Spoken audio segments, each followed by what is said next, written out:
Can you? I'm here, Director Williams. Oh, okay, there you go. I'm here, but I don't know who else is here, but I'm here. TJ, can you hear me? Yes, I can. Oh, okay, then. Well, if you can hear me and Director Houston can hear me, then we shall go. Yeah, let's just get going. Yeah, I don't want to wait anymore. I'm tired. you've been waiting long? Well, yeah, it's at 11:03, so. Oh, wow, that's a long Yeah. time. We better get going here. Yeah, didn't get hung up for me. Chairman right. Williams, my understanding is that Director Deere will be calling in. Director Gray is currently at an Aqua Region 8 meeting, and I do not believe that Director Alvarez will be joining us. So the only one we would be waiting on would be Director Deere, but he said he would be calling in. He just joined. Okay, so And I do believe we can give him 5 minutes. I mean, oh, there he is. there he I is. see him. Yeah.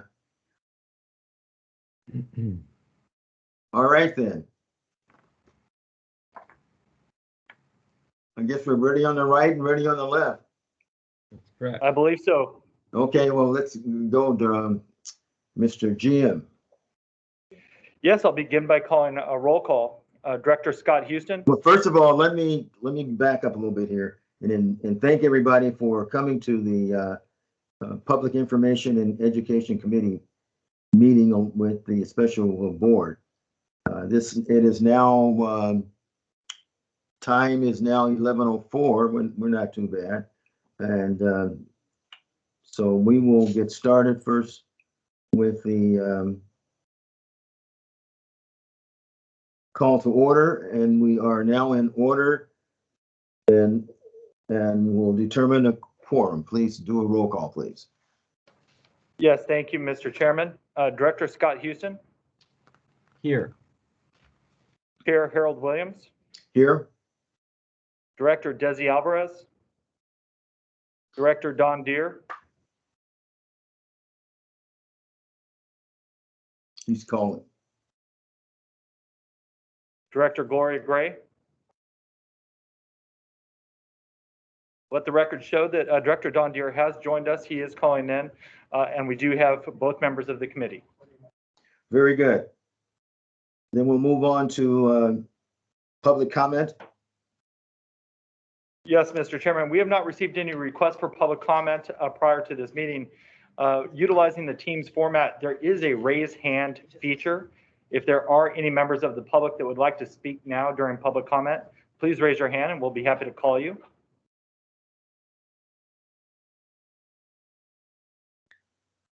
Seeing none, Chairman Williams. Okay, then that takes us to item 4, presentations. Staff has no presentations for you today. Then that moves us right into the action calendar. Are there any action calendar items that are not appearing here on the agenda? Chairman Williams, this month we do not have any action items for you. Okay, then we move right into the information calendar, and I see we have 4 items. So, Mr. GM, I will yield the floor to you. Yes, thank you very much, Chairman Williams. The first item up is 6A. It is our use of district facilities item. And it's worth noting that this is an information item. We did want to receive some feedback, not just from the committee, but also the board. The policy that you see before you is in draft format. And of course, it had been worked on for quite some time. As the pandemic begins to wind down, hopefully, we hope to utilize our facilities for, of course, West Basin business and bring in members of the public to educate them on what we do. But we also want to be prepared in the instance where we may get somebody outside of West Basin's normal course of business requesting to use our facilities. So we do have Daryl Ramos Young here with the presentation, and I'll hand it off to him. Thank you, EJ. And good morning, Chairperson Williams, members of the committee and board. Let me go ahead and try out this new technology with Teams. I asked for permission to gain control. Let me go ahead and share that. The use of district facilities memo. As West Basin prepares to transition back to in-person and hybrid meetings at the DLD headquarters building and the Eversea Little Water Education Center, West Basin staff is proactively preparing administrative systems to accommodate facility use requests and meeting support services from water industry associations and community organizations wishing to use West Basin facilities for public meetings and special events. Staff is presenting today the attached draft facility use guidelines for the board to review and provide feedback. Now, the board has already approved the district facility use policy, which is included in Chapter 6 of the West Basin Administrative Code. These draft guidelines presented today provide the day-to-day implementation of details for this adopted policy and address reservation request procedures and approval requirements, regulations and restrictions, insurance requirements, fees, deposits, and cancellation procedures, and priority of use. For example, let me go ahead and scroll down to packet page 7 for an example of the priorities of use. Here we can see that facility use shall be granted on a first come, first served basis, subject to the following priorities described here. A, first priority, all official West Basin activities. B, local government entities and other similar entities that are providing some sort of, let me scroll down a little bit for myself, public water or wastewater services issues. The next would be nonprofit organizations and priority, and then all other groups would go ahead and have consideration for use. Let me scroll back up to the memo on packet page 3. Here we go. So right here, you can see as described in the memo, as I get back to my own notes. West Basin Management has determined that official West Basin business is defined as any public use of West Basin facilities that advances the mission and priorities of the district. The public use of the facility must fulfill one of the following criteria. 1, West Basin is the host or co-host of the event. 2, the event is highlighting or advancing West Basin water management policies and program initiatives. And 3, West Basin is providing an overview of the district, addressing a water management topic, or providing a facility tour. So functions that are considered official West Basin related business are typically led by or involve West Basin staff as part of their work responsibilities advancing the West Basin mission. Such work-related functions are also covered by the West Basin JPIA insurance policy. In the use of the facility, if the use of the facility does not include one of these 3 above criteria, the function will be deemed a non-West Basin related event. Such facility use requests will be reviewed by the general manager and management team on a case-by-case basis and approved upon West Basin discretion. As required by JPIA, facility use applicants under consideration will be required to provide a certificate of commercial general liability insurance for final facility use approval. And further details about the amount and type of insurance is provided in the guidelines as dictated by the West Basin Administrative Code. Non-West Basin related functions also are not led by or typically involve West Basin personnel as part of their standard work-related responsibilities. To account for the facility use coordination needed by the administrative staff in working with potential use applicants and the planning required to address furniture arrangement needs, possible AV needs, and security guard services required for such events, fees may be charged for administrative and meeting support expenses, as well as for security deposits and cancellation fees to ensure rooms are left in pristine, undamaged condition, and that applicants communicate clearly about their calendared event commitments. Now, no draft fee schedule is included in these draft guidelines since staff is still awaiting some responses from sister agencies to determine if they charge fees and if so, what amount. Should the committee and board wish to advance and adopt these guidelines, staff will bring back these items at a later date, incorporating all board recommendations, and can include a fee schedule recommendation should the committee and board desire such. One final note in conclusion is that the facility use policy in the administrative code identifies facility uses limited to hours of operation on recognized workdays. These draft guidelines translate that policy to further specify facility rooms may be used during the following periods: Monday through Friday, 8 a.m. to 9 p.m. With that, let me go ahead and stop my screen share, and I'd be happy to answer any questions you might have. Okay, very good. Thanks for that report. Director Houston. Sure. I think overall it's pretty comprehensive. I guess I'm assuming that did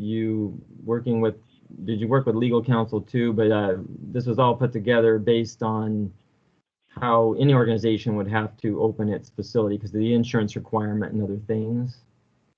Yes, we have. And in fact, this is basically, as I said earlier, the daily implementation of the administrative policy, which the board had already approved and adopted based on legal counsel. Okay, very good. I noticed, yeah, you didn't have the fee structure in here, so of course I want to make sure we would understand any fee structure because some groups might just need to literally use a space, and maybe they would bring their own snacks or coffee or what have you, and would probably be pretty good stewards and clean up after themselves and leave.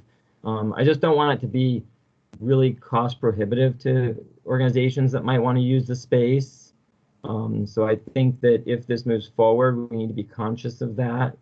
Now the ones that need to use a space after hours, and they're going to need extra staff on our side and security to stay late, anybody to kind of, organize the room or clean it up, that makes sense. But if it's just a group that say midday wants to use the space that's available, I would hope it'd be very inexpensive. If it's what, $10 or $20 or something.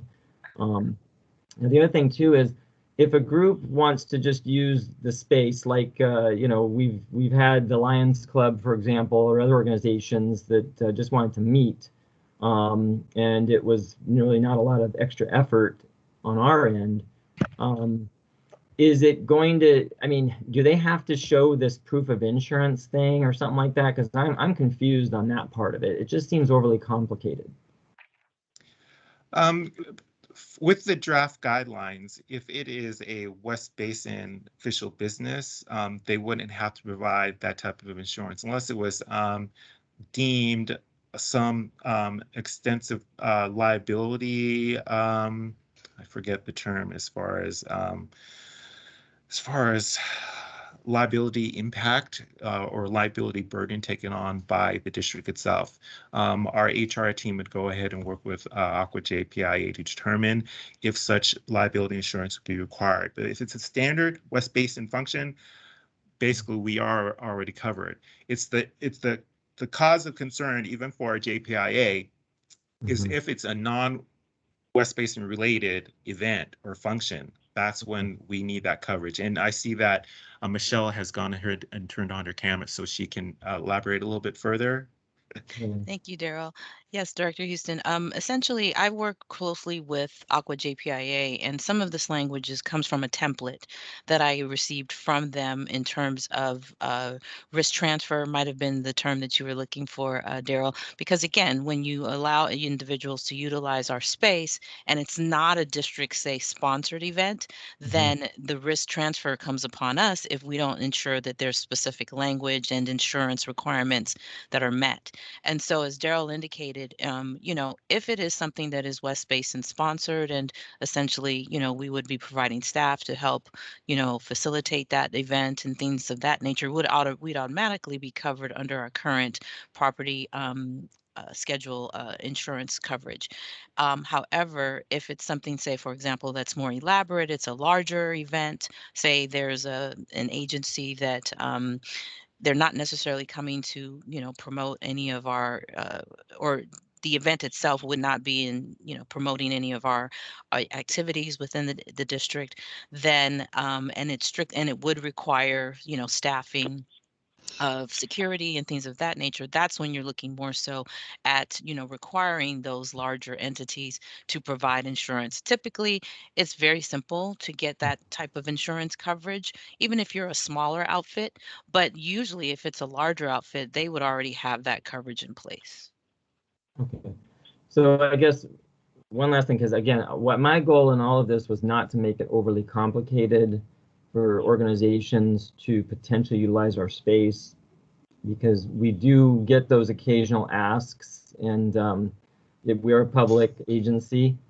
But again, so let's just suppose the local Rotary Club or the Lions Club, which we've done before, wants to use the space, whether it's in daytime hours or after hours, but you're telling me that they've got to show some sort of proof of insurance, which they may or may not be able to get probably pretty easily. But I want to understand that for those organizations, that there will be non-West Basin events. Go Go ahead, ahead, Joe. Michelle. Okay, I was just going to say that's part of the evaluation on a case-by-case basis. If they are doing something after hours that would require additional staff hosting, room setup, they would probably be requiring liability insurance. But an easy way to address switching it over to a West Basin event, lots of these community organizations really do want to learn about what West Basin is doing, have an update about our water initiatives or construction programs. That can easily happen at the early part of their program. Then becomes basically a West Basin event, because we're hosting it, we're informing them what we're doing, and we're really communicating our mission so they can be ambassadors for West Basin in the community too. Okay. Did Michelle have anything to add to that? Well, no, other than it's my understanding that when we have had those types of events in the past, we have had staff available to make presentations to those groups. And so in essence, then that is a district sponsored event. So we wouldn't necessarily require those types of insurance documents from those types of agencies. But yes, it's my understanding that when we have had those in the past, we've had staff to present information at those meetings. Okay. So one last time, there have been events when it's purely non-West Basin, they're utilizing the space. We don't give them presentations, and they're not asking for presentations. So I understand that that would be a go around. But again, if an organization decided, I'd really like to use the facility or the space, and it's not complicated, it's not a big giant event, it's just they need a meeting space for an hour, what would they have to do real quick to get the insurance that they need to comply with this policy? So, that's a good question.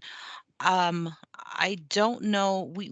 For example, human resources have had, to look into, when we've had, say, for example, our employee recognition luncheon, and we may, look into having someone provide entertainment. And a lot of those entertainment outfits are a lot smaller. They're not, they're, maybe a 4-group band or something like that that doesn't necessarily have insurance.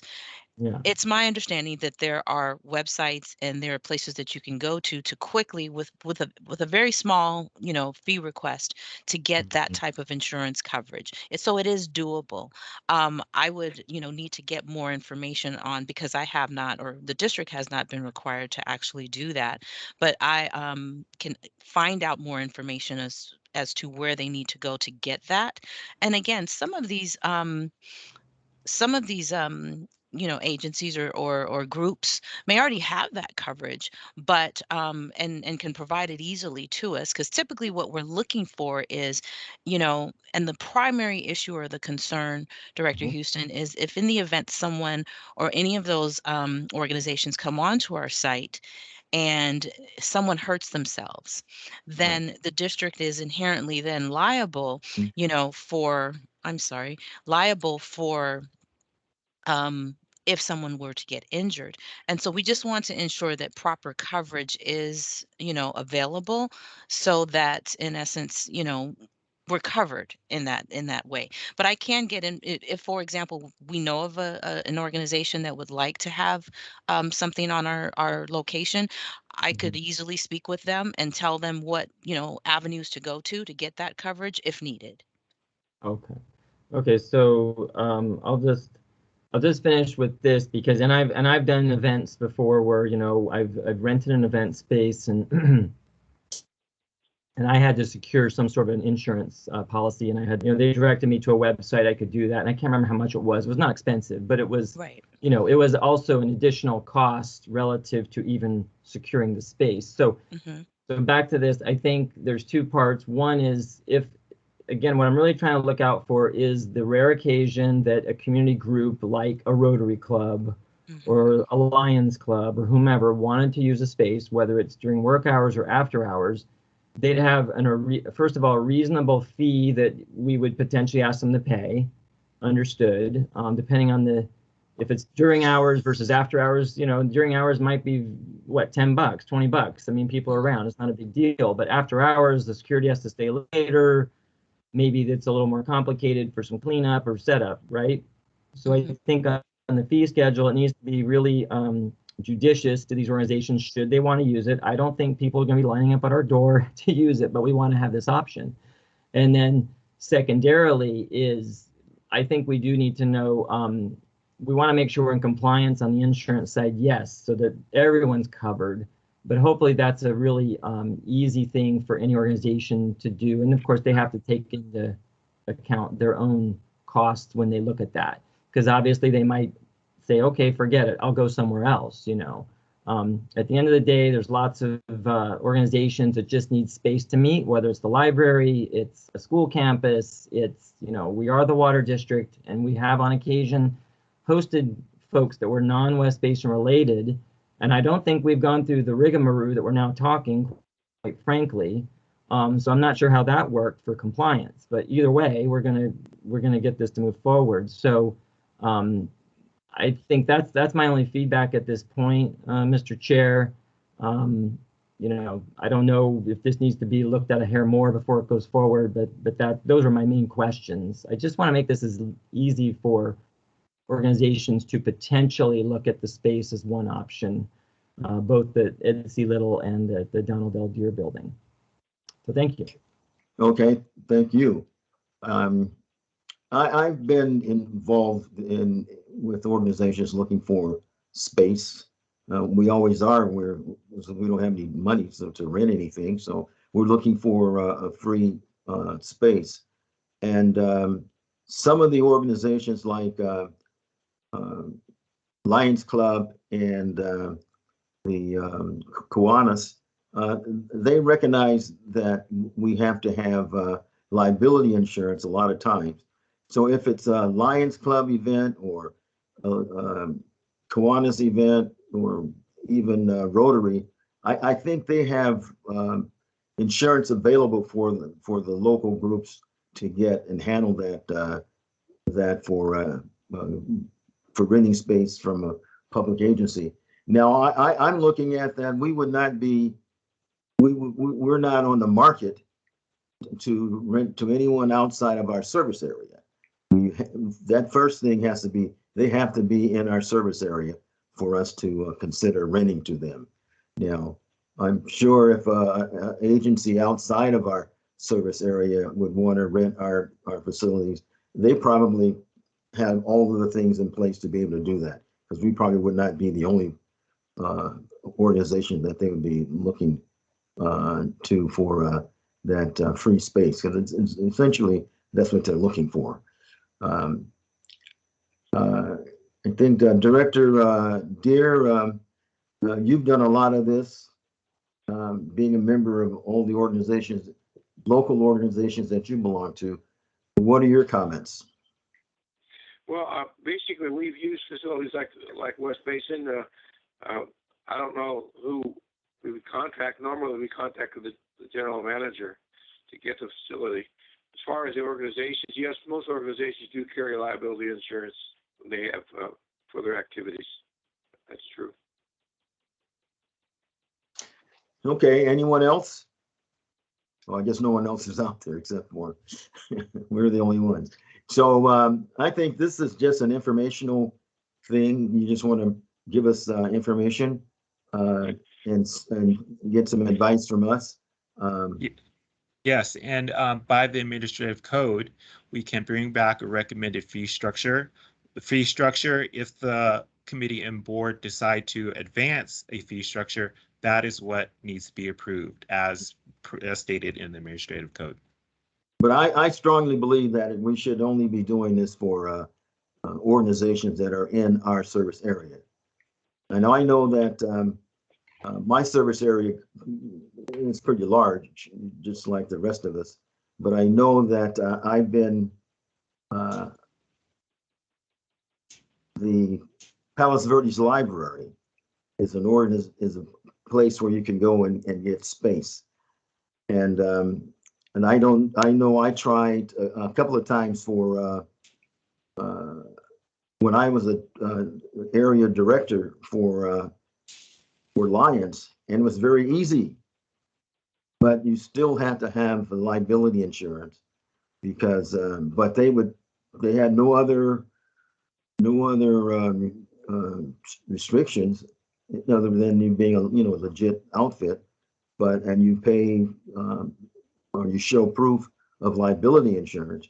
But of course, being a Lions Club event, it was easy to get that from what we call from the national office, I guess it was, where you could get that insurance. But the TV library is very, very open, and you can get a space from them cheap, very cheap, but you do have to take care of the cleanup and all that stuff. So I would mind personally, I think we should not be renting our space out to anyone outside of our service area, and unless we're in business to do that. But other than that, a service for service, you know what I mean?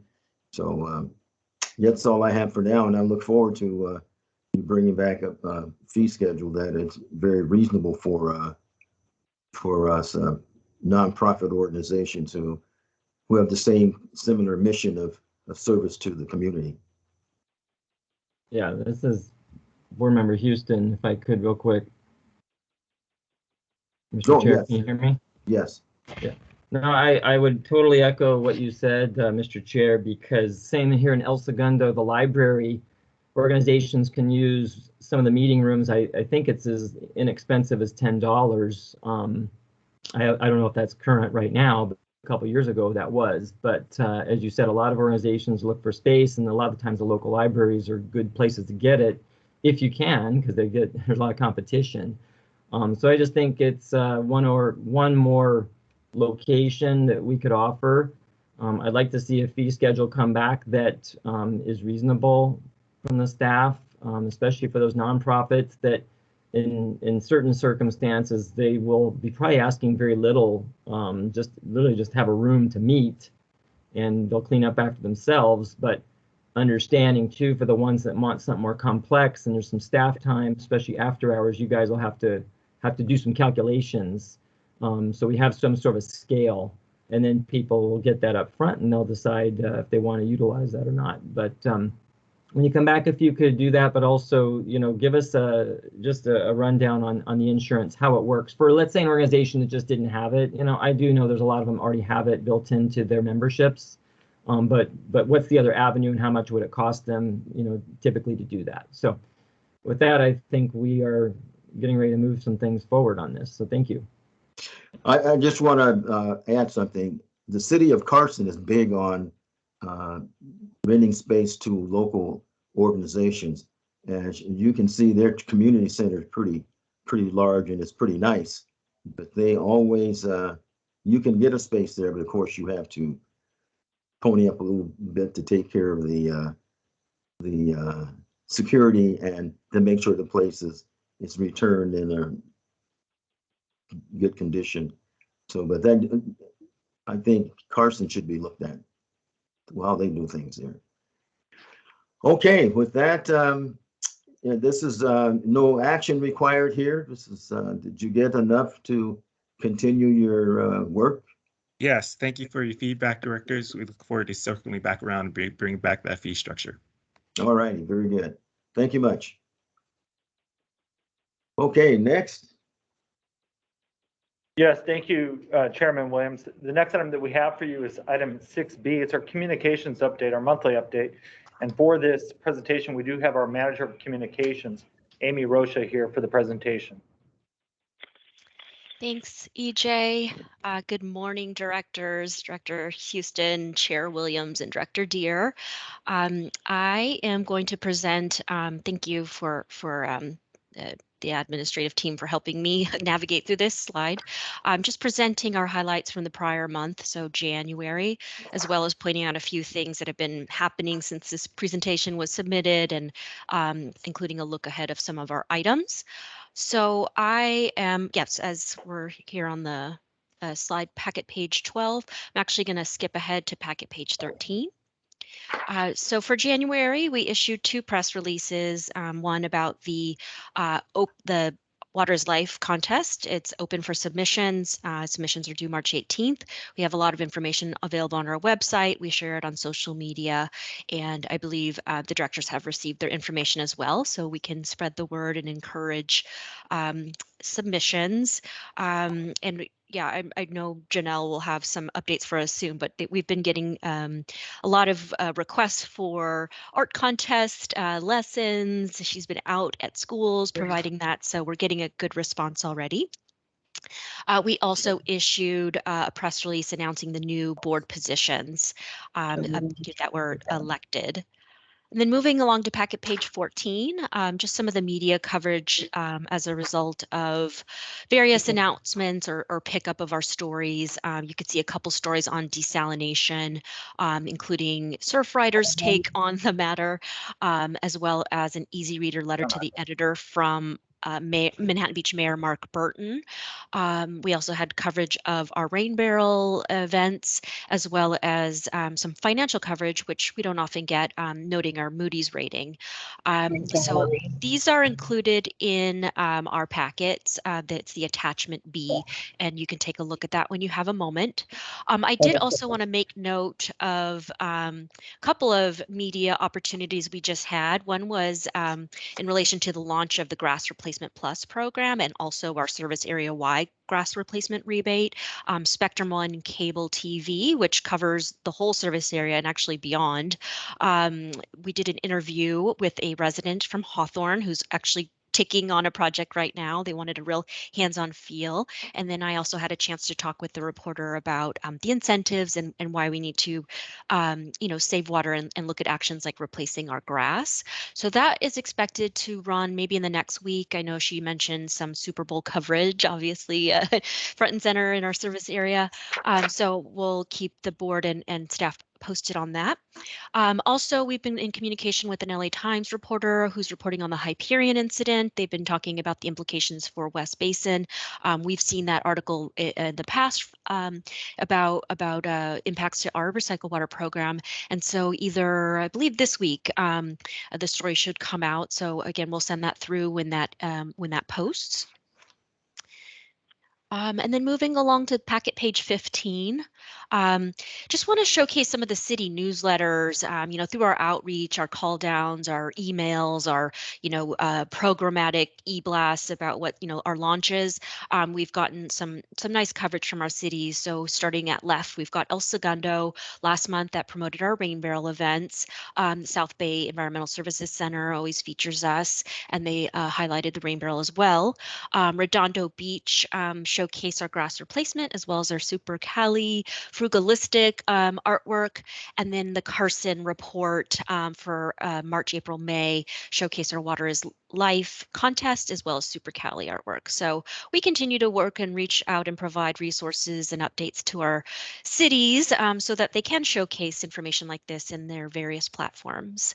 I also want to note, yes? Amy, I apologize for interrupting. I just wanted to highlight that these specific opportunities are only come from a lot of hard work from our staff, and the public information education team has done an amazing job of really reaching out to our cities, our school districts, our chambers to try to identify these great opportunities.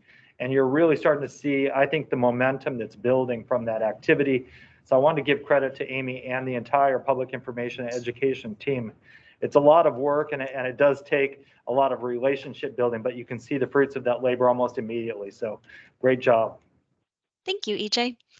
I also want to note a couple more things about our outreach. Again, it's constant, so we'll include a more comprehensive update, kind of like a list of, achievements, so to speak.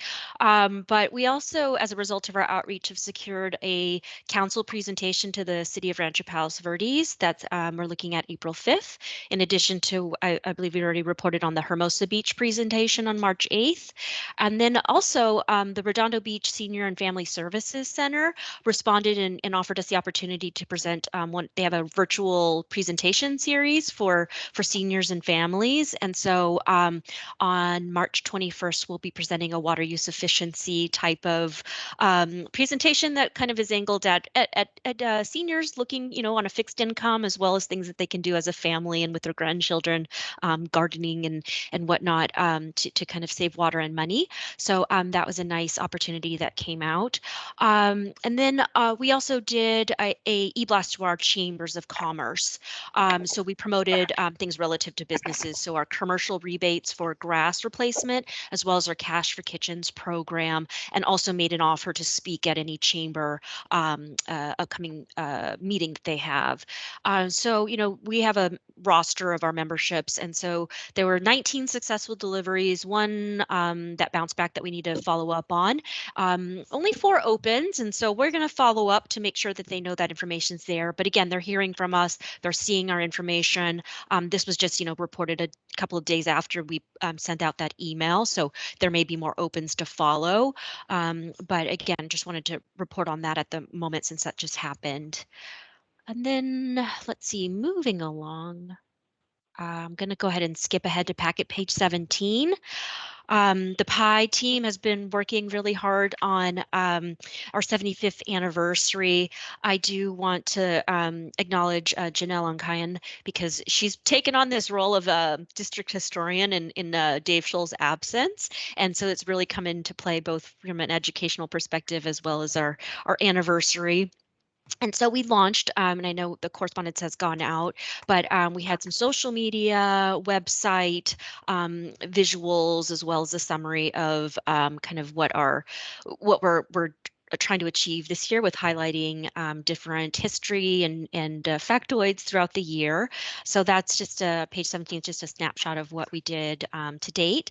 And then on packet page 18, you can see kind of the rollout plan for this first quarter. So for this month, we're working on an e-newsletter feature, more social media on an ongoing basis, as well as starting to procure some commemorative promotional items that we'll make available at our community events, staff, and again, just nice things that will highlight the district's 75 years of water reliability. So we'll keep providing updates on our activities there. On packet page 19, I'm happy to report on the rollout of our Grass Replacement Plus program. This is the special program meant for communities that are disproportionately affected by environmental and other socioeconomic factors that would make them eligible for a $5 rebate for replacing their grass, as well as a free custom landscape design plan and a free tree, and that's administered in partnership with the Tree People organization. And so on packet page 20, you can see the launch elements that we've already accomplished. We created multilingual flyers to reach this varied community, English, Spanish, and Tagalog, which is all the materials are available on our website. We have a program web page that has a eligibility map where you can see kind of where you fall when you enter in your address, as well as you can start your application right away. And Jennifer created a great platform there that's a lot of GIS layers, and I'm sure she can speak to that more when she talks about her programmatic update, but it's a really nice feature. And then we also included some resources on the web page about caring for trees in a drought, how it is encouraged obviously to take care of your trees. And then in addition, we have a toolkit available, which has our flyers and our graphics, social media, our announcement, and that's again for our stakeholders to be able to share. In addition, we did targeted email blasts to some key stakeholders, our civic groups, some faith-based organizations who we considered influencers in these communities that we're targeting. And there is the potential for a next round of outreach for participants based on more of our demographic and voter registration roles that, kind of narrows in on certain time elements that we would have to identify, whether it's single family residential, certain incomes and whatnot, again just to promote the limited supply, limited time program. I did also want to acknowledge the Imprenta Communications Group. They helped us create these translations, some of the visuals, the e-blast templates. They're a they're a firm that works with diverse audiences, and so they've helped play a role with this launch. So I did appreciate their support. And with that, I will move forward onto our packet page 22. This is an update on the construction outreach program for the PV Lateral. I know yesterday at E&O there was some question about kind of the outreach component on top of the engineering side of things, and so this is meant to give a high-level overview of what we're where we're at with this. So this, as Veronica Govia mentioned yesterday, her and Camille Castillo are the two engineers that are on point for the construction, and then Jill Ramos Young is project manager for the outreach program, along with myself, who is providing just guidance to Murakawa Communications in terms of what we want to accomplish and achieve with our outreach. So at this point, we're mobilized. We've got several elements under review by both the engineers and PI staff, and that includes a strategic outreach plan, a schedule that has certain milestones for the development of, collateral, outreach presentation materials, stakeholder lists. A lot of this is already in draft form, so we're just taking the opportunity to finalize it. So stakeholders from in the cities that we have, the people we've already contacted, equestrian groups who may use the trails, nearby schools that may be impacted by traffic. So we're being very thorough and planning in advance. And then also, in addition to this, just overview of where we're at, we are looking at potential dates to come back with a more thorough update about our outreach so that we are in sync when we go to launch and you have the information that you would need should you be asked or want to promote our recycled water messaging. Overall, construction outreach program, the key is no complaints. Everyone's aware. There's no dissent on the project. We've got buy-in from our key stakeholders. And then on top of that, there's this opportunity to elevate our recycled water messaging, talking about the benefits, talking about what a contribution it is to the community. But again, primarily it's making sure people are aware of those impacts to traffic, where you can find that information, the public noticing, and the proper outreach so that nobody feels surprised by what's happening in the community. So again, we'll provide a presentation, but before I move on to kind of a look ahead, I'll pause for questions. I know I'm presenting a lot at the moment. Yes, please. A lot of good information. You guys are doing a terrific job.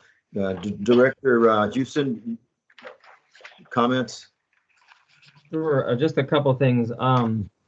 One of them is because you mentioned that we're starting to do a lot more presentations, again, to different organizations. And since we're in the new year 2022, I would like to ask staff if you could send me a copy of sort of our new or our current presentation slide deck or whatever, because I don't think I've seen what it was since coming out last year. And of course, desalination is probably not really a part of that anymore.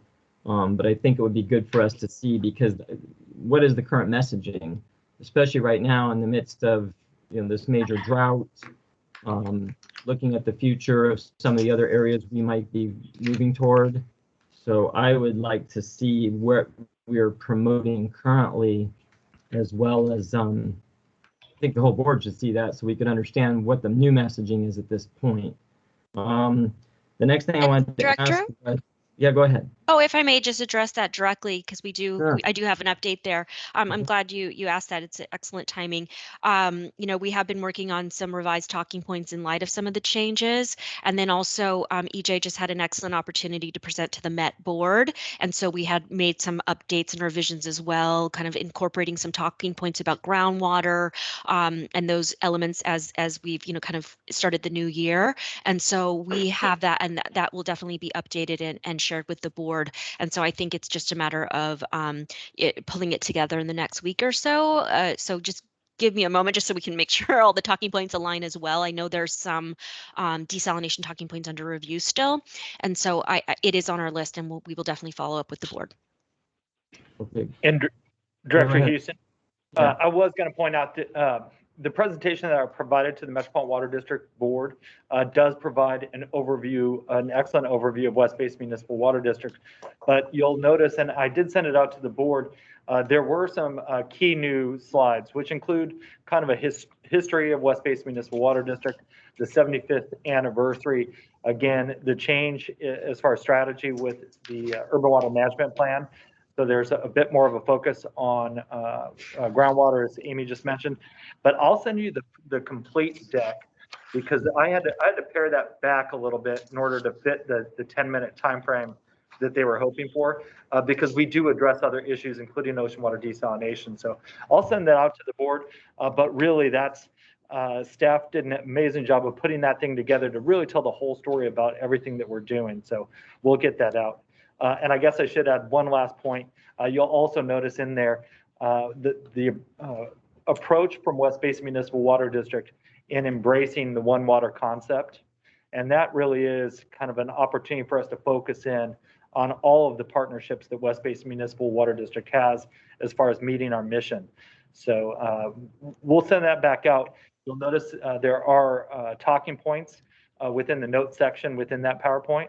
And of course, we'll be supplementing that in the coming weeks.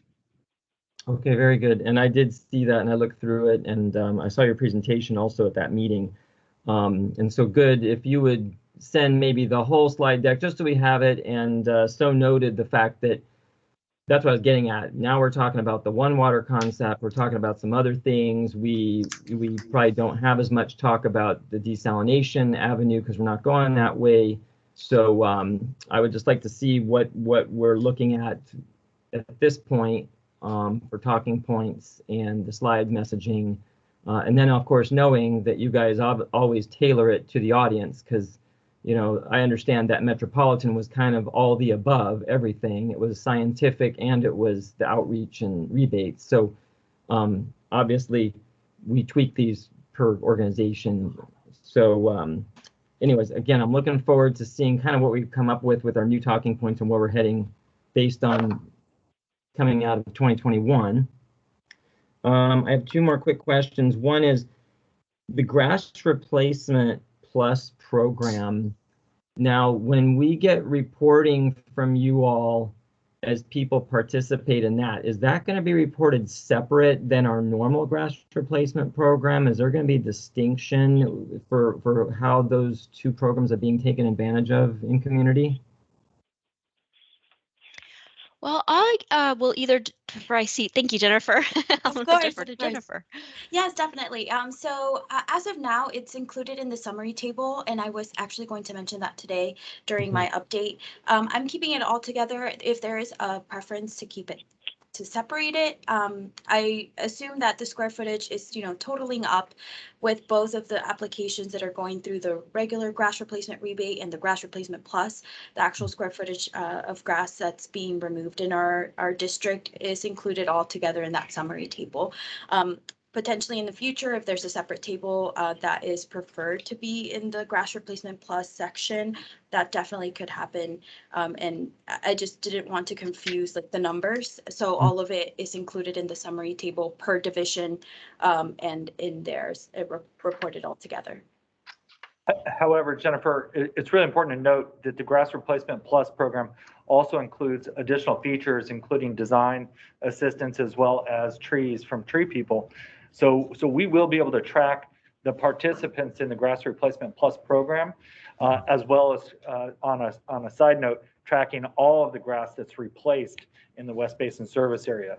So we'll be able to identify the numbers from each program. Okay, very good. I do think that we'll probably want to see some sort of tracking separated. I mean, I do understand in the whole picture, we want, hey, how much grass was taken out across the whole district, but I think it'd be good to see how the Grass Replacement Plus program is rolling out, because again, there's a lot of parts of our service area that are not even eligible for that. And so I think it'd be good to see how well that program on its own is doing in the areas that are eligible. So you guys will figure out how to maybe put that in your future reports. But that was a question I had because I see the rollout. That sounds good, but I want to know the reporting. And then my last thing here on the outreach regarding that program, and the board had talked about it when we were first discussing how to roll some of this stuff out. You mentioned some of the faith-based groups and some of the other, community organizations. I'm just curious, did the staff, work with the directors in those areas to see, like, are these groups to reach out to? What groups were these groups? Because we haven't seen, and I'm aware of, any roster of the groups that have been reached out to at this point. I can address that. No, this was something that the PI staff created. I can absolutely send the spreadsheet of the list. There are about 130 organizations in the area. This is something that we had the consultant help us to create and, do all the legwork to kind of get the data there. But I can send that, and then that way, if you have strong connections, just know that they'll have received the information, or if you need additional information to reach out, we can, absolutely coordinate something. So I will make sure that I send to the general manager to share. Okay, good. Yeah, because I think that would be really helpful for each of the board members to see which organizations have been reached out to or have not been reached out to.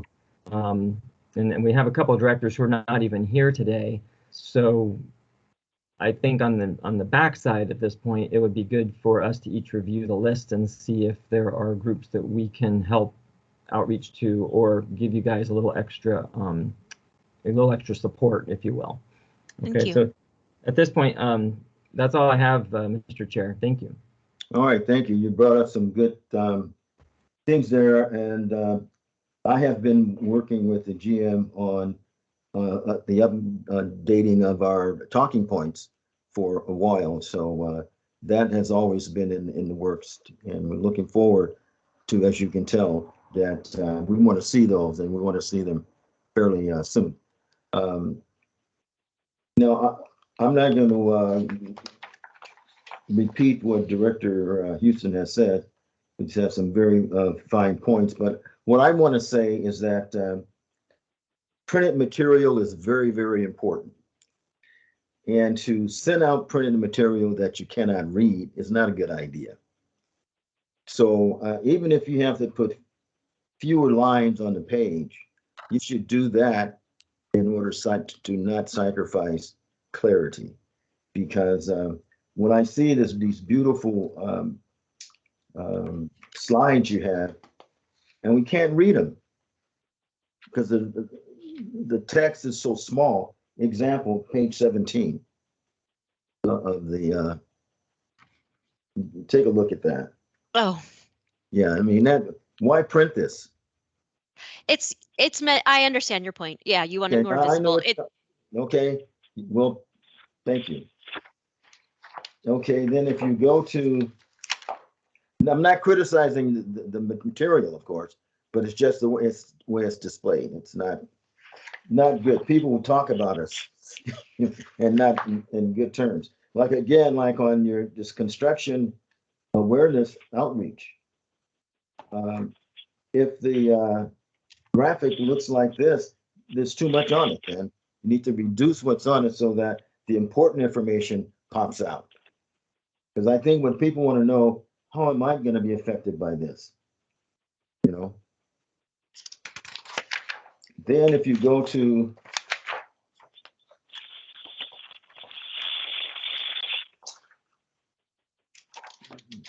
But I think you get the idea that we understand. we want to be clear, because we've gone through a lot of effort to develop these good graphics, and then and not display them so they'll be easily read, and our message received is not good. So that's all I have for now. But great, you do great work. I got to tell you, it's outstanding, and I like bragging about you guys. So keep it up. Well, thank you, because I have more to share in terms of what else we're going to be doing, if that's not enough. So I'll continue on packet page 24, just to look Okay. ahead at what's going to be coming up. So the first thing is the annual advertising campaign. We're going to be talking about water use efficiency and, just continued need to save water and the lifestyle element of reducing our use. So we are just finishing up an informal RFP to be working with an advertising firm with an expertise in finding new and impactful ways to showcase our very nice visual supercalifragilistic visuals in the community. So looking at how to feature things in out-of-home, outdoor spaces, beyond just our traditional print. Also looking at, more diverse ways of utilizing digital advertising, and not just banner ads that you see at the top of things, but publications, e-blasts, or other creative ways that we haven't typically done, again, just for more impact and visibility in the community. So we'll report back on kind of where those placements will be as soon as we select a vendor. Also, I want to talk about the grass replacement rebates. I'm sure Jennifer will mention this in her report, but we are preparing just more additional communications and outreach regarding an increased rebate for public agencies for grass replacement. So looking at the information that we'll provide to them, outreach to make sure that our cities know that there is a greater rebate just for them, as well as, taking that opportunity to mention other incentives that are available to the cities. And then the other thing I want to highlight is related to the annual advertising campaign and supercalifragilistic. So I was talking with EJ about the roadshow we had talked about earlier, and we kind of came to an agreement that we were going to focus on some of our lower cost outreach methods, that we were seeing momentum with our outreach and our placements in the community news and all these presentations, and so and then on top of that, we're going to have this advertising campaign. So kind of want to continue with that momentum of our outreach, focus on our advertisements. And then also, for me, the consideration of, we've seen the news reports. Obviously, we're still concerned about water supply conditions, but we are also seeing improvements in water savings from our area. So again, just kind of finding that right timing so that there's a certain urgency and a timing with our messaging. We don't want people to lighten up, but keep up their work. So summertime might be an opportunity as well, when there's high outdoor water use. There is, the need for continued preparedness. So again, once we execute on the advertising campaign, we'll kind of come back to the outreach roadshow elements. And then on top of that, obviously the COVID surge that had happened in the early winter kind of slowed things down a bit as well. So I did just want to note that. And then I guess one of the last things I did want to mention, this was in last month's report, there was the National Engineers Week, and in prior years we've done a proclamation, but I know that this year's board meeting's on the 38th at the conclusion of National Engineers Week. So I'll work with the general manager, but I'm not sure if the proclamation is something we want to pursue this year or not. Typically we'll just, it'll be presented at a board meeting, and then we'll share it on our social media or note on our website. So I will follow up with the Office of the GM, but I did just want to point out the timing on that. And then finally, on packet page 26. This is board member Houston, if it's okay. Sure, go ahead. Real quick, Amy, back to that last slide, because I see we got more stuff behind it. I just want to follow up on the annual advertising campaign, what have you. So is this going to be targeted toward April, toward Earth Day, or when's the timing on that? It's kind of once we get somebody on board. I think we have talked about, usually for the past few years, we have capitalized on the deals that are out there for Earth Day. So that's a possibility. I know there's March World Water Day as well. So I think it's still up for discussion in terms of the timeliness and relevance. For me personally, I think Earth Month is clearly relevant, right? But you're also get a lot of competition in that messaging. So there's pros and cons to it all. And then it'll also depend on like availability. So for example, and again, budget will be a consideration. If there's a great opportunity for an outdoor billboard in a very prominent area, maybe we only have budget for one, if that even, that'll depend on the availability of what's kind of scheduled. So I'm open to hear, kind of timely hooks to roll this out. But again, I think this will be a strategic conversation with the firm that can really advise, since this is their bread and butter. Okay, so we're still in a holding pattern a bit there. Now the ad itself, no matter when it plans to go out, are you guys already starting to develop the ad, or you'll be starting to create a draft? This will also be with the creative firm, the ad agency. I mean, we're going to be using supercalifragilistic artwork. We have some other visuals as well that we had kind of planned, one with a more of a spring look, some more, a diverse range of images. So, we can, we'll be developing that, but the theme will be the same. And then there's also the opportunity, and we plan to incorporate the 75th anniversary as well. So, that's the other thing too, kind of want to make sure we're streamlined. We're not having too many messages going on, like anniversary, save water. And then, obviously we'll want to make sure that we have all the normal features that we have, whether, the typical footers and, the key messages we want to highlight. And also, of course, always a call to action, right? Like, what do we want people to do when they see this ad? Obviously, drive to our programs, specifically our conservation programs, to take advantage of the incentives we offer. So that's the general concept, and then it's just how we pull it all together. And of course, the placements, which we bring back to the board and share for awareness and input. Okay, so it's already February, and whether this happened in March or April, those are coming up very quick. So, my personal preference is always that the board gets to see the draft of the ad whenever that is ready, so that we can at least provide you all feedback, because we've had ups and downs with that over the years. Some years it's been great, and other years we were pretty much cut out until last second.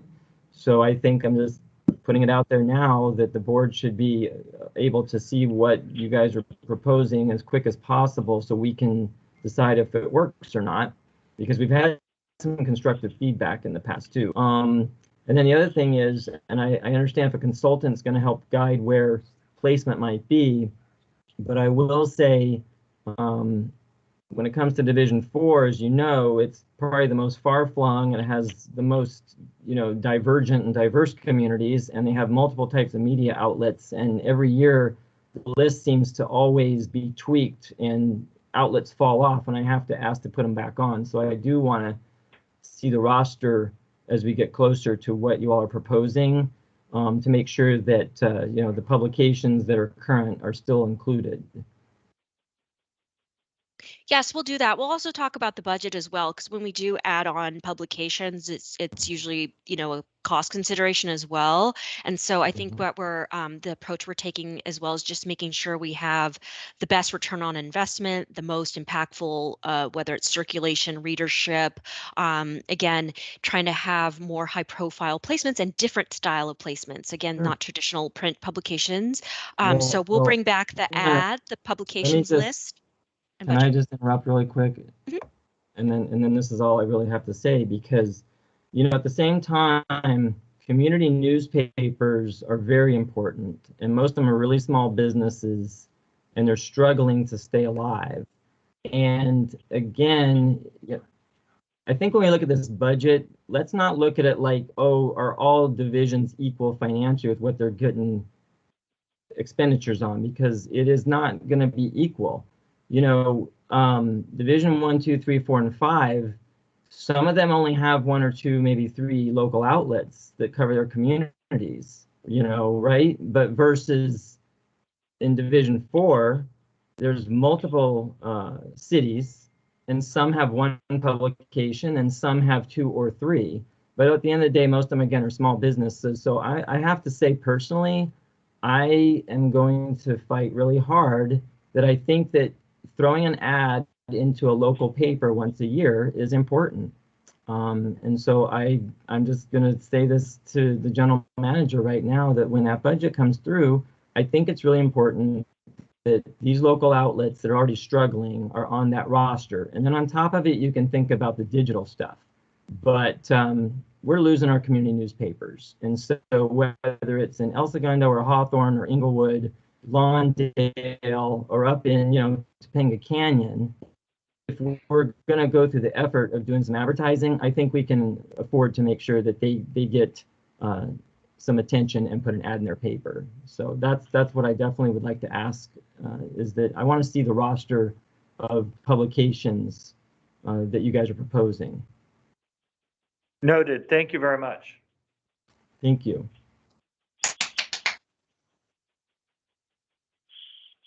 Okay, Director Deere, Yes? you have anything to add? Nope. Okay. Okay, and then in the essence of time, I'll leave it at we'll go ahead to packet page 26. There's just a few highlights I want to point out overall, and then you can see in the packet, kind of the top posts by platform.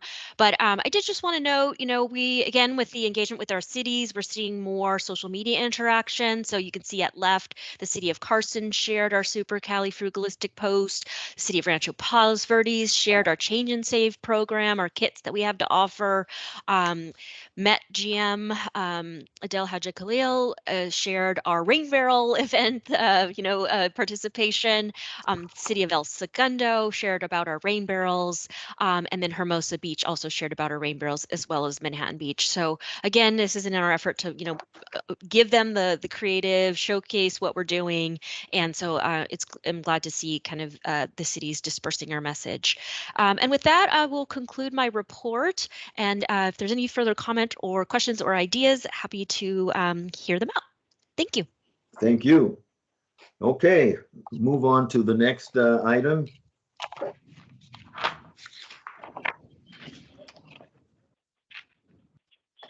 Yes, Chairman Williams. The next item that we have for you is our conservation programs update. As always, we have our conservation coordinators, Gus Mason and Jennifer Vasquez, here to provide the presentation. And I think you'll see some coordination between a lot of our conservation programs, as well as a lot of the efforts that our public information and education team have been putting forward that you just heard about. So with that, Gus, I'll hand it off to you. Thank you, EJ, and good afternoon, Chairman Williams, committee, and board members. I have a few brief new updates on our water efficiency programs. The first update is on our Change and Save program, which is shown on packet page 38 under the program highlights section. For our Change and Save program, we're currently promoting our $500 rebate for high efficiency clothes washers and our free conservation kits. To date, we have provided 189 clothes washer rebates and 1,000 free conservation kits through this program. And we are also providing an additional 500 conservation kits throughout all of West Basin.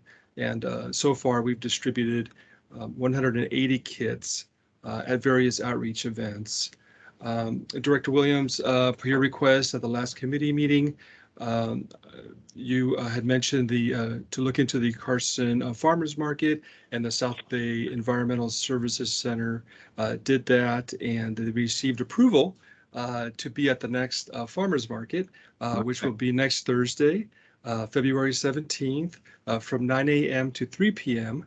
So our partner, the South Bay Environmental Services Center, will be out there promoting our programs and distributing conservation kits. Very good. So thank you for that recommendation. And the South Bay Center is also looking into our other cities to see if they offer a farmers market.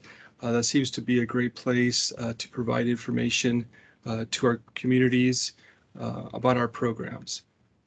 So I'll go ahead and pause here for any comments or questions before I move on. The farmers market.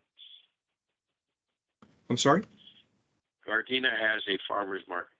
Okay. Thank you, Director Deere. We will definitely look into that as well. I have a quick question, Gus, on that. Do the farmers markets charge us to be there, or do we get to be there for free? Yes, as an example for the Carson Farmers Market, when the South Bay Center spoke to them, at first they did want to charge a fee, but they explained to them that we're not selling anything. We're a public agency. We're actually there to provide free conservation kits, and so they waived the fee for us. So that was really great to hear. Yeah. Okay, no, that's excellent, because unfortunately, a lot of them, they'll just charge you to have a booth. So I'm glad we can look at getting it waived. So I would definitely support keep asking and pushing, because it's obviously it's not appropriate. One last question on that, by the way, the Wilson Park has that big farmers market on, I think, Saturdays, but now Wilson Park's in Torrance, and that's not technically in our service area, but yet a lot of people from Palos Verdes might come down or so on. Is that even something you guys look at or not? I don't know, but probably a lot of people from Carson come from there too, and Gardena. Is that, or maybe the South Bay Services Center already has a booth there? We can, I'll look into that, Director Houston. I know they do have a partnership agreement with the city of Torrance, and they do a lot of outreach as well for the city of Torrance. So we can look into that, definitely. Okay. And when they are at these events, they're promoting the programs for the the energy companies. There are other partnerships as well. And so, like for example, Torrance, they would provide information they have for the Torrance residents. So that may work out. So I can get back to you on that one. Okay, very good. Thanks. The next program is our Malibu Topanga SMART program, shown on packet page 39. For this program, I have some good news to report on. Actually, some great news. We reached our water savings project goal of 28 million gallons per year in Malibu and Topanga. We've seen more rebate activity recently for different devices and for grass replacement. And we're also seeing a lot of success in installing the free smart sprinkler timers. We're providing our goal is to provide 300 of the smart sprinkler timers with free installation. So we're promoting that, and we're seeing a lot of interest in that. To date, we've installed 50 smart sprinkler timers with another 16 scheduled. So we're going to keep promoting that. And this grant program is going to end this June 30th. So at that time, we'll be presenting on, the challenges, successes, and lessons learned from this program. So I can go ahead and take any comments or questions on this program. Any questions? Just my only comment is I'm glad to hear this good news, Gus. And obviously, as we close out the program, I want to hear what the lessons learned and the accomplishments, and then how, of course, we can articulate that, especially to those communities up there, but also regionally, because these are really great numbers. And then lastly, if this would be something, again, hopefully we can build on for other grants and programs, or showcase it to the state of how well it worked. So just comments right now, something to keep in mind when you prepare the final presentation, Gus, because then we can get in the weeds. But I am really happy to see, with all the struggles we've been through, where we've got at this point. So thank you very much. Great. You're welcome. Thank you. And my last program to report on is on our rain barrel program on packet page 40. We had a great rain barrel program this year. We provided residents within all of our communities with 1,500 rain barrels. Our delivery vendor, Weber's Water Conservation, did a great job in delivering the rain barrels and assisting residents with various customer service issues. 1,225 rain barrels were provided through the home delivery option, and 275 rain barrels were provided at our two in-person events.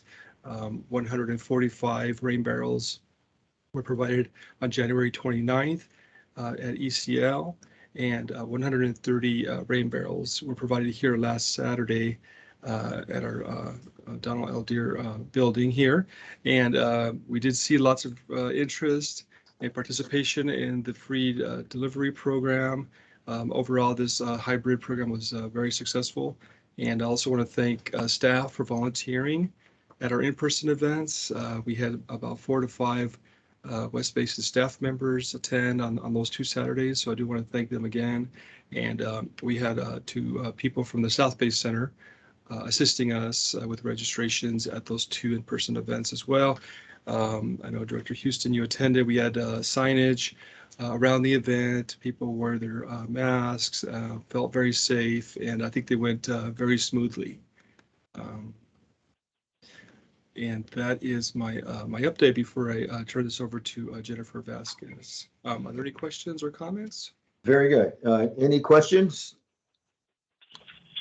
This is just probably more of a comment, of course. Yes, I was at the event in El Segundo at the Ed C. Little facility, and it was running great, and a lot of barrels got picked up that day, and people were very excited. And also want to say thanks to the staff and thanks to volunteer time that was utilized, as well as the South Bay Environmental Services folks who were there to help. I think it went really well. And the only follow-up I have is if I add the numbers up, basically we've gotten all 1,500 are accounted for. Is that right, Gus? Correct. That is correct. Excellent. Okay, great. So I'd say great job, and the public was really, really excited, as you all knew and know, doing reservations and getting those deliveries. We're picking them up in person. So I think it was a good program this year. I do want to look at all in person next year, but that'll be down the road. So thank you very much. Welcome. Thank you. I'll go ahead and turn this over to Jennifer. Thank you. Great. Thank you so much, Gus. Thank you and good afternoon, Chairman Williams, committee and board members. I will begin on board packet page 40 with exciting updates to the Grass Replacement Plus program. We did start discussion there. The grass replacement rebate amount, of course, as was mentioned, is now reflected at the $5 per square foot on the SoCal WaterSmart website for the eligible census tracts we discussed previously. Of the summary grass replacement rebate activity, a total of the 7 applications have received the additional incentive to date. And so the square footage totals are included below with the divisions in the summary table that was mentioned. Earlier comments on the board memo updates are noted, and staff will adjust accordingly on the reporting of this section as the program continues for Grass Replacement Plus. So we'll go ahead and add additional detail to those that are receiving the $5 rebate so that you're aware of how that's progressing. West Basin staff also, of course, launched in February the design assistance in the tree distribution portion of the pilot program and began accepting applications. And to date, we have a total of 3 applications or 3 residents that have requested a landscape design. And through the process, also receiving the free drought tolerant tree that's included with this program update.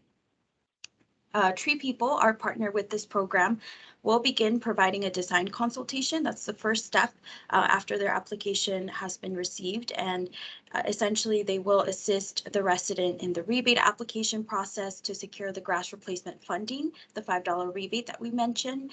And then drought tolerant trees will be integrated within the residential designs to increase the tree canopy with the projects that are being submitted for the grass replacement program. A little bit about our partner. Jennifer, real quick, earlier there was a comment made by Director Houston regarding outreach to the disadvantaged community, and I really wanted to point that out, that the Tree People obviously is an excellent organization with an excellent, rich history in the West Basin service area, and they take great pride in the work that they do in the underserved and disadvantaged communities throughout the region. They help lead that effort as far as the integrated regional water management for greater LA County. So they are assisting us as far as that outreach goes, and they'll be a significant part of the success of this program as it rolls out and we move forward. That being said, we will provide additional information to the board of directors and get additional feedback. But I did want to highlight that point because Tree People is an excellent organization with an excellent track record. Thank you, Jennifer. Thank you, EJ. And just to add along, I'm sorry that this is probably not the appropriate time to ask it, but I'm going to anyhow. The disadvantaged community handle. How can we move away from that handle? Disadvantaged community. yeah, I can definitely speak to that a little bit. We are hoping to address in our program, we're calling it priority neighborhoods. And really, we are trying to stay away from disadvantaged communities. We're trying to really acknowledge the fact that we're adding resources to our programs to priority neighborhoods that have been previously, are facing greater climate challenges. We tried to mention definitely the Cal Enviro screen, and I mentioned that a few times with the program development. And that recognizes a variety of factors of why the census tracts qualify for this program. How close they are to highways or freeways is one of them. Different, all of these factors come into effect of why we're calling them priority neighborhoods and why we're focusing on increasing activity within these census tracts. Well, thank you very much. That sounds a lot better. Of course. I see a raised hand. I'm so sorry. I'm not sure who that was. Oh, it's Amy Rocha. Hi, Jennifer. I just wanted to add on too. That's something we've been very careful about. So in our announcement and our materials, you'll see no mention of disadvantaged communities. We do talk about eligible parts of the service area, priority communities, impact, because I think also people want to know, well, what's eligible?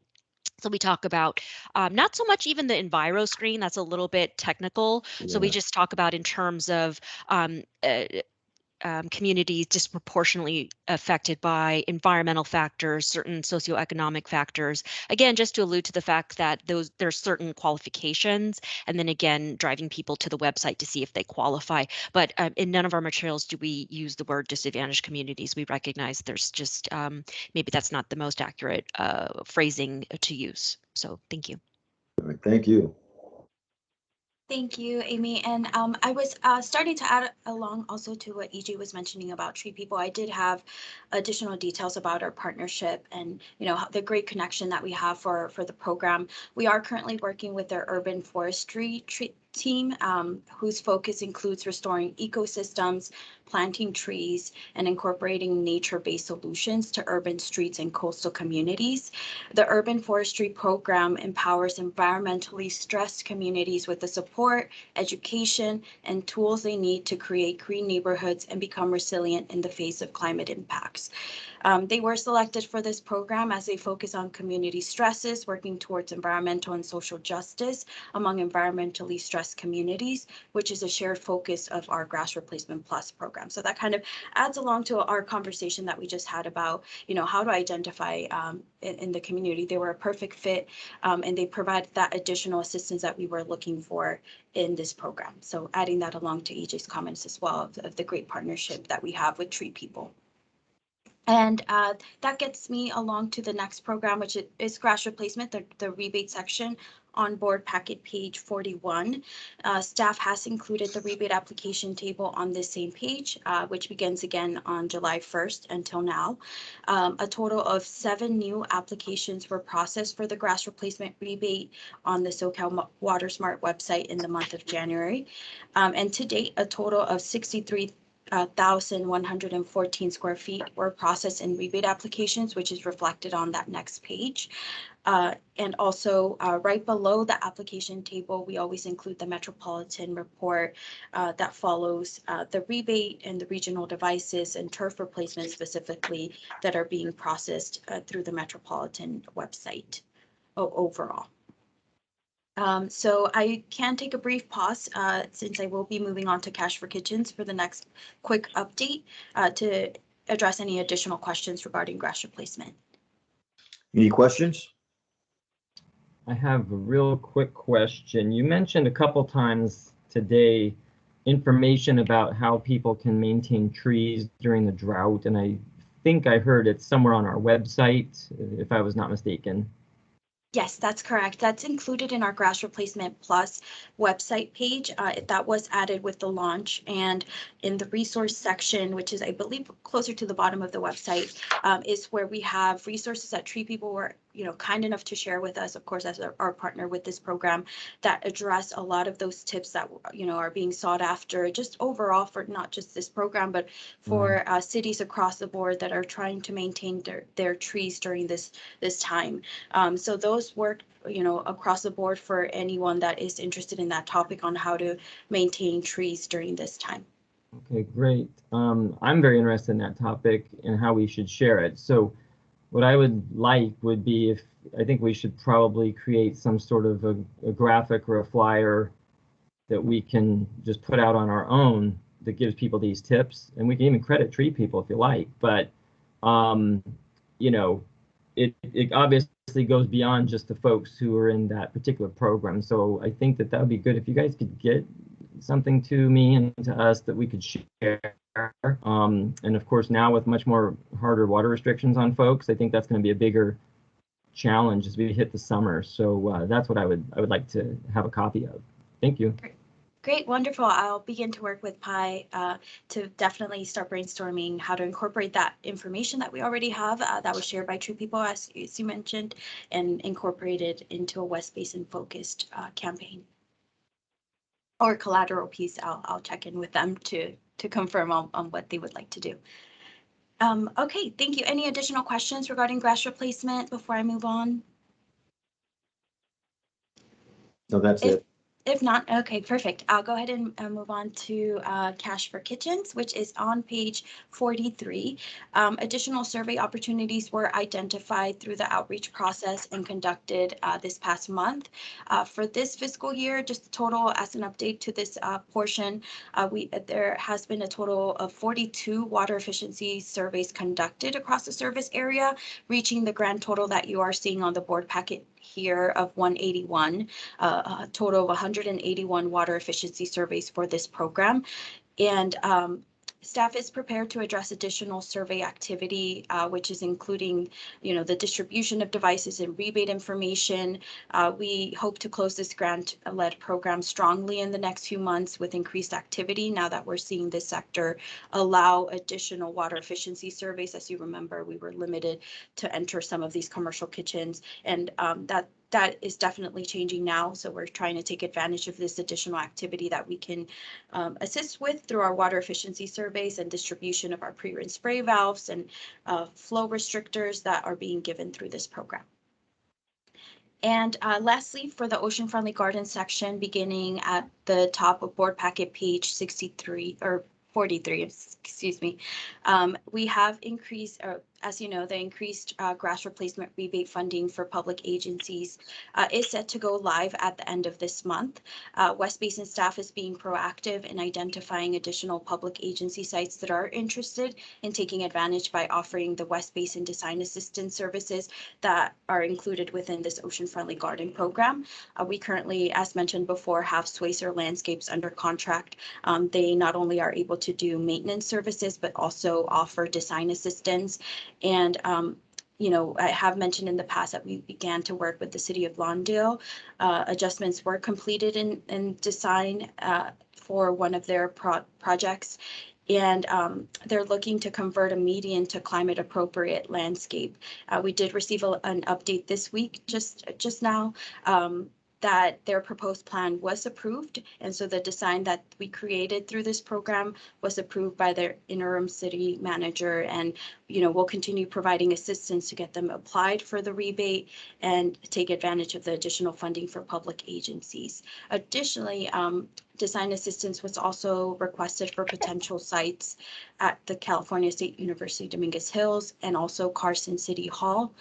And staff is currently completing outreach for public agency rebate to identify additional opportunities with city staff. We recently presented about this topic at our West Basin quarterly meeting, which happened a few weeks ago.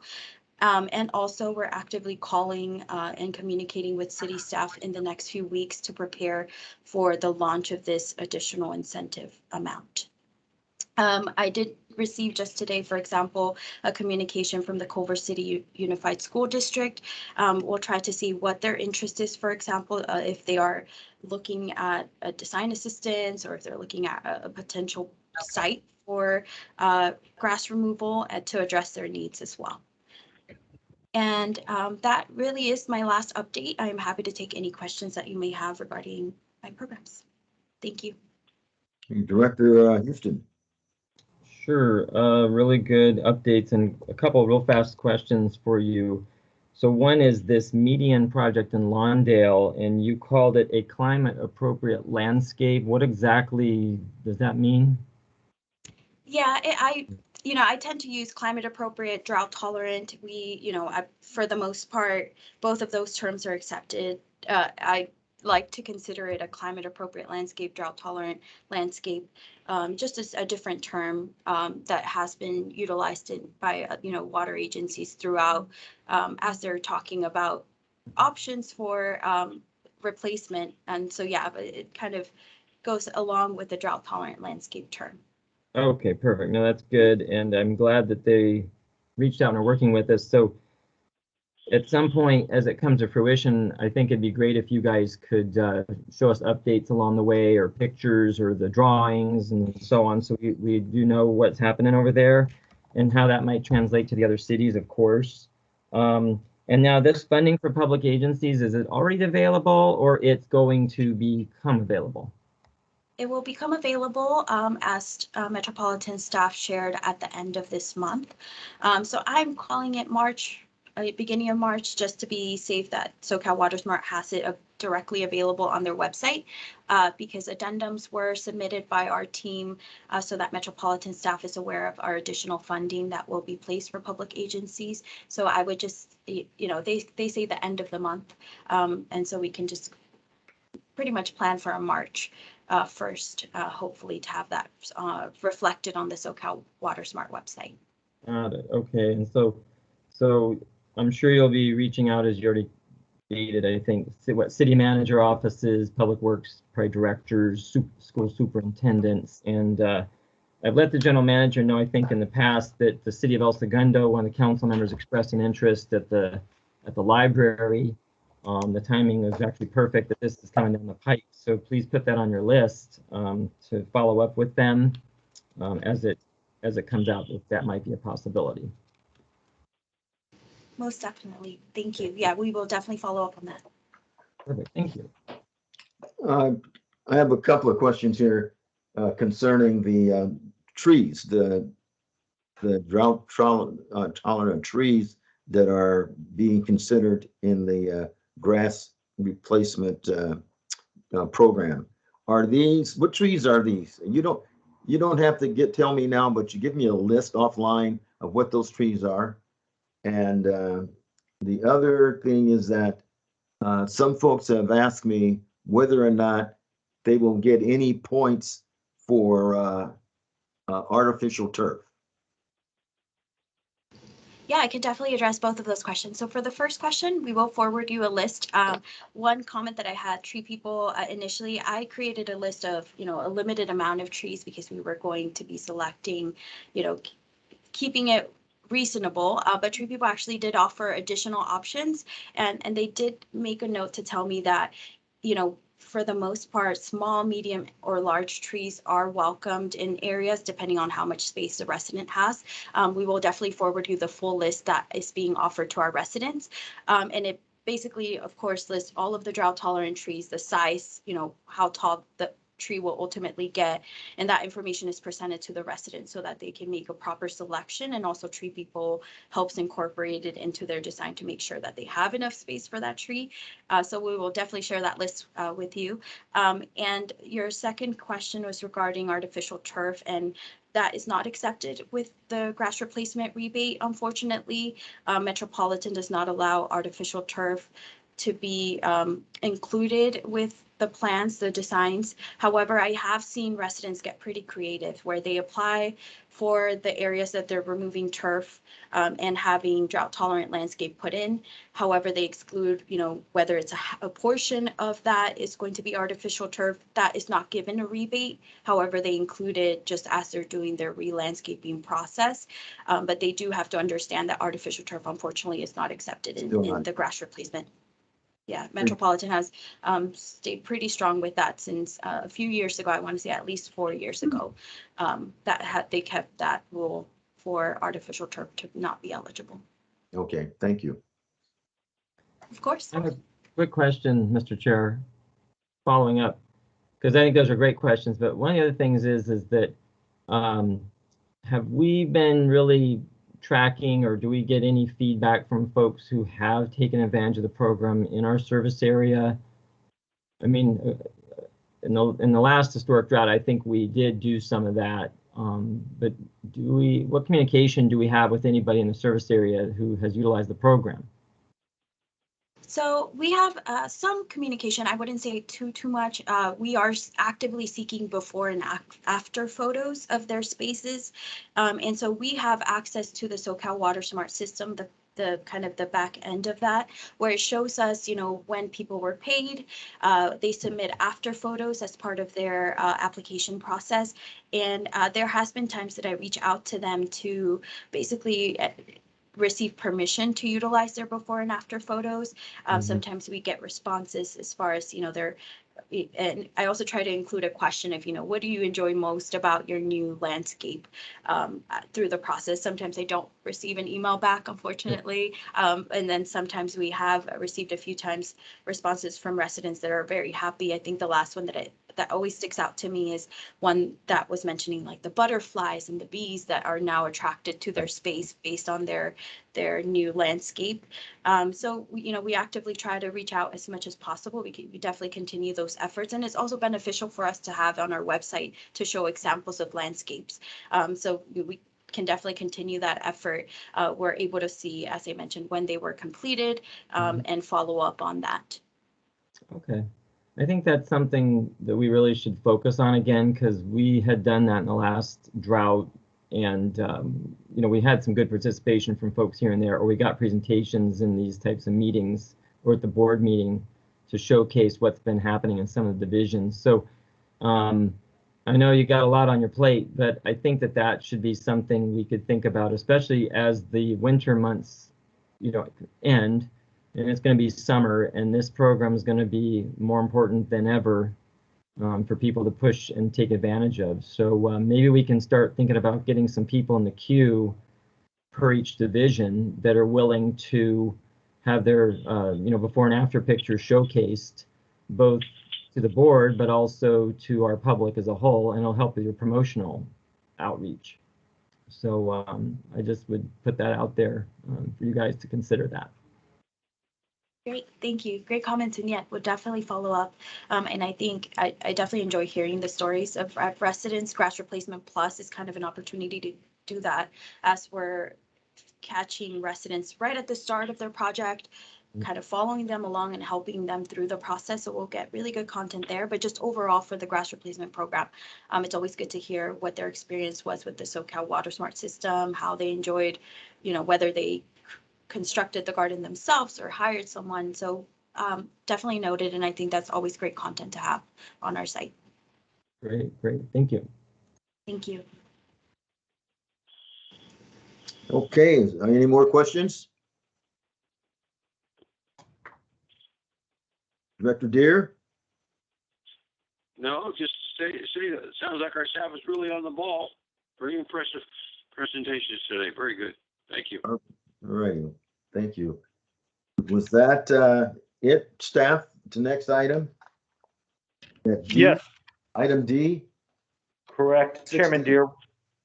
This is the final information item that we have for you today. Item 6D, which begins on packet page 45. It is our monthly water bottle filling station update. And for this presentation, we do have Tammy Hurley-High here for the presentation. Thank you, EJ. And good afternoon, Chair Williams, Member Houston, and Director Deere. Good afternoon. As EJ mentioned, so I will be providing a status update on the activities for this program. And thank you, admin staff, for your assistance in helping to advance these slides. So we'll just go to the next slide. Thank you. It's on page 48 of the committee packet. This list includes the applicants. Yeah, thank you. So we've seen this. I continue to bring this back. We're getting closer to getting this completely checked off with the installation. These are agencies that have had experienced some delays in their construction plans. So the city of Rolling Hills Estates, they recently installed one of their 2 stations, and they're currently planning installation of the 2nd unit, and that's the last one that we can check off on this list. And if we can go to the next slide, please. This list includes agencies that have submitted applications during the last fiscal year. And so far, the cities of Gardena and Malibu have completed installation of their units. And I have been in contact with the Palos Verdes Unified School District. They have been able to purchase a few stations from the supplier, but still, I guess they're experiencing some back order on some of the other units. They are coordinating their installation schedules for the few that they have. So I'll just hopefully have more of an update next month on progress in that area. And if we can go to the next slide, please. Thank you. These are the applications that we received so far this year, and it includes 2 applications from the California State University, Dominguez Hills. Both stations are now installed, and so that's good news. And they're getting quite a bit of use from all of the athletes because they're by the baseball dugout and the softball dugout, so they're very happy. Yes. We are preparing signage for them right now, and we'll be sending those out as soon as they are ready. And then, of course, following up with the photo application or photo opportunity. And then the 2 applications from the environmental charter schools, both stations are now installed. We've just prepared the signage and have sent that out to them. And we're also trying to coordinate photo opportunities in both of those locations. And 1 application from the city of Hermosa Beach. We have 1 from the El Segundo High School. We have 1 for the Center Street Elementary School located in El Segundo. And we have another 1 for El Segundo Middle School, and then 1 from the city of Malibu. So the applications continue to come in, as you can see. You know, word is getting out and people are interested. So just wanted to give you that update. And if we could advance to the next slide, please. So I also wanted to bring to your attention that we received an inquiry from a private nonprofit organization. They are interested in installing a station at their location that receives a lot of foot traffic. As you're aware, the water bottle filling station program is available to public agencies and school districts. And this organization does have a school. So in the past, the board has considered modifications to private school organizations. So what we have done is I've asked that they submit an application so that we can review their request. And this would be something that would be brought back to the committee. So depending on the number of applications that would be received by the end of this fiscal year, the board may want to consider approving funds toward the purchase of their water bottle filling stations. So I just wanted to let you know about that. And on the next slide, please. So this listing is the current status of the photo opportunities, trying to follow up on its schedule. We have been able to confirm a photo shoot for later on this afternoon in Malibu, so that's kind of exciting. And then also I've been receiving feedback from a few cities. Some agencies are hesitant to schedule anything, primarily due to the variant spread. So we're just trying to, keep that in mind. But they also know that they are interested. It's just a matter of, it's going to take time. I guess it's a little bit more comfort level in that area. No. So if we can go to the next slide, please. And here is the budget for this current fiscal year. And so far during this year, the district has received 9 applications. And as I mentioned earlier, we received an application from the El Segundo Middle School that is currently under being reviewed. It's pending. Everything else has already been approved. And yeah, so with that, I would be happy to answer any questions you may have. That wraps up this update. Any questions? Sure, really fast. Number one, so Temple Akiba do you know what the amount is they're going to be asking for, Tammy? Is it 1,000? I Or you don't don't know. know? Okay. Yeah, I do not know. Okay, because Division 4 only has $1,000 left, I think, right? I saw that. Yeah. And Yeah. so then it could also be a matter of timing, because if somebody else comes in, there's a chance that another organization gets approved before Temple Akiba gets reviewed. Or am I wrong, or?